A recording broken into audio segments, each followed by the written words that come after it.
이미지 영단어. 안녕하세요. 이미지 영단어 5번째 시간입니다. 이번 시간에는 rain에서 파생된 여러 단어들에 대해서 알아보겠습니다. 하늘에서 내리는 비를 rain이라고 하죠. 자, 비를 맞으면 곡물들이 잘 자라겠죠. 그래서 곡물을 grain이라고 해요. G가 붙어서 grain이라고 합니다. 잘 자란 곡물들을 먹으면 두뇌가 우수한 사람이 되겠죠. 두뇌를 brain이라고 하죠. 자, rain 앞에 B가 붙었어요. 아까 곡물은 G가 붙었었죠. 스펠링이 하나씩 바뀌면서 뜻이 달라졌습니다. 자, 우수한은 뭐라고 해요? brilliant라고 해요. 두뇌가 우수한은 brilliant라고 합니다. brain에서 brilliant로 바뀐 거죠. 그 다음에 들판을 적신 비가 빠져나가는 거를 drain이라고 해요. 앞에 D는 down의 뜻이 있거든요. 그래서 아래쪽으로 가는 거죠. 그거를 drain이라고 해요. 자, 그래서 어디로 가요? river로 가요. 자, rain에서 river로 바뀐 거죠. rain이 drained에서 river가 된단 말이에요. 스펠링이 약간씩 변했습니다. 강은 river이고 강의 양쪽은 riverside라고 하죠. 그리고 맞은편에 있는 사람들과는 경쟁을 많이 하는 관계가 돼서 rival이라고 해요. river에서 rival로 스펠링이 바뀐 거예요. 옛날에 배가 없을 때는 뗏목을 타고 강을 내려갔어요. 그러면 이 뗏목이 방향을 잡도록 운전을 해야겠죠. 그래서 drive란 말이 생긴 거예요. 자, river에서 R이 빠지고 앞에 D가 나왔는데 이 D는 down이라고 그랬죠. 아래쪽으로 가는 거란 말이에요. 뗏목 타고 위로 올라가긴 어렵죠. 배라면 가능하지만 뗏목은 어렵단 말이에요. 그래서 아래쪽으로만 갔어요. 그래서 drive가 몰다, 몰아치다, 마차를 몰다, 차를 운전하다 등 여러 가지 뜻이 생겼습니다. 자동차 운전하는 것도 그래서 drive라고 하는 거예요. 강에서 운전하는 건 아니지만 원래 뜻이 뗏목을 운전하는 거에서 나왔단 말이에요. 자, 강 따라 운전하며 내려가면 위치 이동이 생기죠. 그 위치 이동을 drift라고 해요. 배가 물가에 닿는 것은 도착하는 것이죠. 그래서 arrive는 도착하다가 돼요. 여기서 AR은 ADD 변형인데 ADD는 더하기란 뜻이에요. 그래서 어느 쪽으로 향하는 거. 배를 타고 내려가다가 목적지에 도달했을 때 강가로 선착장으로 배를 대죠. 그거를 add라고 하는 거예요. 그리고 강에 있었으니까 river가 되죠. 변해서 arrive가 돼요.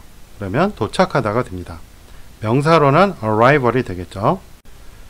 지금은 강가나 바다에 선착장이 있지만 옛날에는 그런 게 없었잖아요. 그러면 어떻게 해야 돼요? 강가에 배가 닿았을 때 그거를 끌어올려야 돼요. 물에 떠내려가지 않게 끌어내야 된단 말이에요. 그렇게 끌어내는 거를 draw라고 하는 거예요. draw. 그리고 drag도 있죠. 마우스 같은 건 drag이란 말 많이 쓰잖아요. 끌어당긴다는 draw에 er이 붙으면 서랍이 돼요. drawer. 서랍을 어떻게 열어요? 끌어당기면서 열죠. 그래서 drawer가 서랍이 됩니다. 그 다음에 withdraw라고 하면 철수라는 뜻이 되는데요. 철수하다. 자, with라는 건 뭐예요? 함께죠. 후퇴를 할 때 이 장군의 명령에 의해서 사병들이 뒤로 물러나는 거잖아요. 명령으로 끌어당긴단 말이에요. 근데 한 명만 후퇴하라고 그래요? 여럿이 같이 후퇴하는 거죠. 그래서 with를 써서 withdraw 하면 철수시키다가 되는 거예요. 아까 끌다가 draw 말고 drag도 있다고 그랬죠? 이 drag에서 파생된 게 draggle이라고 있어요. 이 draggle은 질질 끌어 더럽히다 또는 옷자락을 질질 끌다 라는 뜻이에요. 이 draw가 끌다라는 뜻이 있지만 그리다는 뜻도 있죠. 그게 왜 그럴까요? 배를 강가로 끌어 올리면 또는 바닷가로 끌어 올리면 바닥에 자국이 남겠죠. 그래서 draw가 그리다라는 뜻이 생긴 거예요. 이 draw가 서랍이라고 그랬죠. 서랍하고 그리다는 전혀 상관이 없잖아요. 하지만 끌다라는 뜻에서 그리다라는 뜻이 생겼기 때문에 연관성이 있는 단어가 되었단 말이에요. 끌고 온 배는 땅에다 내려놓겠죠. 끌고 올 때는 앞부분은 들어 올렸으니까 바닥에서 떨어져 있고 뒷부분은 그 땅바닥에 긁히잖아요. 들어 올린 부분을 내려놓는단 말이에요. 이렇게 내려놓는 동작이 뭐예요? drop이에요. drop은 이제 떨어진다는 의미잖아요. 그렇죠? draw해서 drag해서 drop 한다는 말이죠. 내려놓다라는 뜻으로는 put down이나 lay down이 있는데 그거는 손에 든 상태에서 어디 책상 위에 놓는다든가 이런 것이 put down이에요. 그런데 배는 무겁잖아요.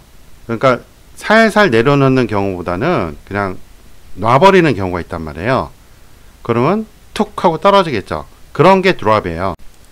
물방울도 drop이라고 하죠. 왜 그래요? 배를 끌고 왔으면 배에는 물이 묻어 있잖아요. 배를 놓는 순간에 묻어있던 물방울도 떨어지죠. 같이 떨어지기 때문에 물방울도 drop이 되는 거예요. drop 이 뜻에서 dip이라는 게 생겼는데 dip 내려가게 하다 또는 살짝 담그다 라는 뜻입니다. 강물을 떠 마시려고 국자로 물을 뜨겠죠. 이 국자가 뭐예요? dipper예요.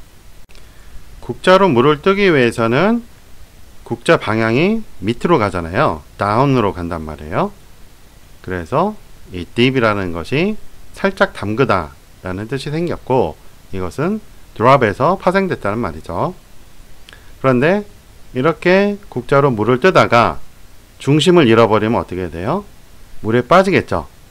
물에 빠져서 죽으면 그거를 익사라고 하는데 drown이라고 합니다.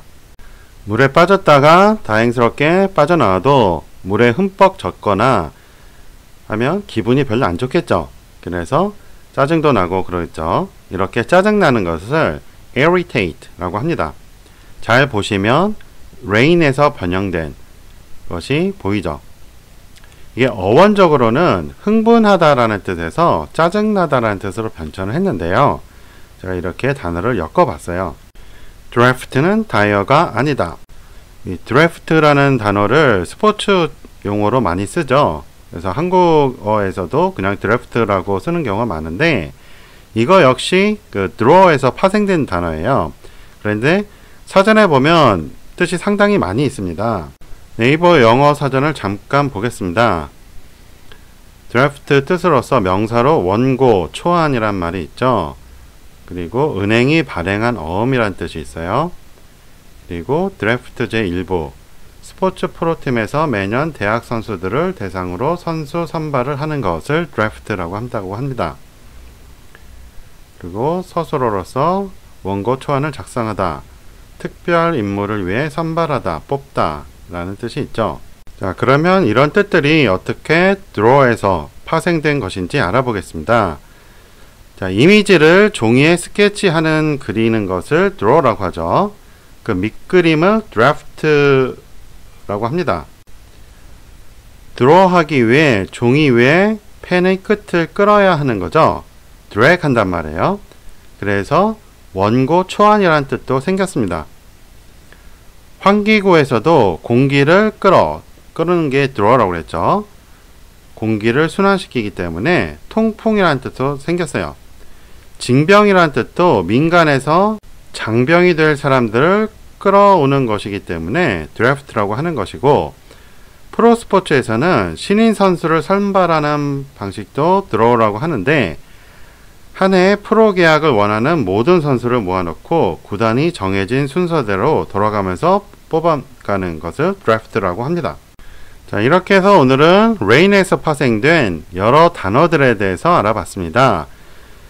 grain, brain, drain 이런 것들은 rain 앞에 철자만 바뀐 것이고, brilliant, brighten 뭐 이런 것들은 스펠링이 많이 바뀌었죠.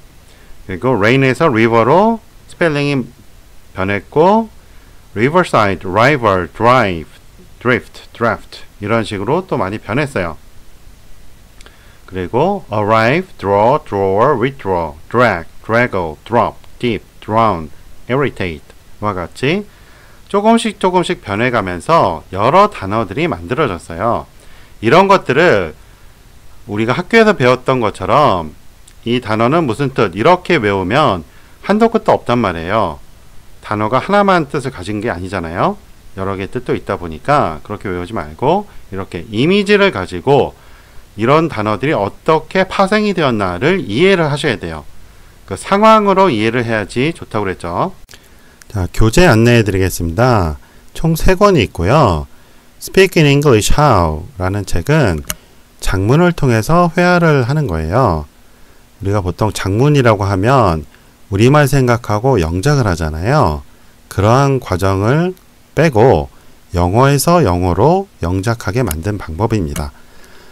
영국인이나 미국인이 작문을 할 때 우리말에서 영어로 작문하는 게 아니죠. 영어에서 영어로 작문을 해요. 그 방식 그대로 우리나라 사람들이 쉽게 작문할 수 있게 만든 거예요. 자, 이 책이 어려운 분들, 이 책은 중학교 수준이거든요. 이 책이 어려운 분들 위해서 초등학교 수준으로 만든 책이 영어로 생각하며 말하기 베이직입니다. 그래서 여기는 아주 간단한 그 예문들이 있죠. 그리고 이러한 책들의 설명서가 문법책인 영어로 생각하기입니다. 한 권씩 낱개로 판매도 하고요. 이렇게 세트로 구매하시는 게 좋습니다. 2종 세트와 3종 세트로 주로 많이 구매를 하십니다. 자, 오늘 수업 여기까지 하겠습니다. 도움이 되셨으면 좋아요 눌러주시고 혹시 광고 나오면 끝까지 시청해 주시면 이 동영상 강의 제작에 도움이 됩니다. 고맙습니다. 안녕히 계세요.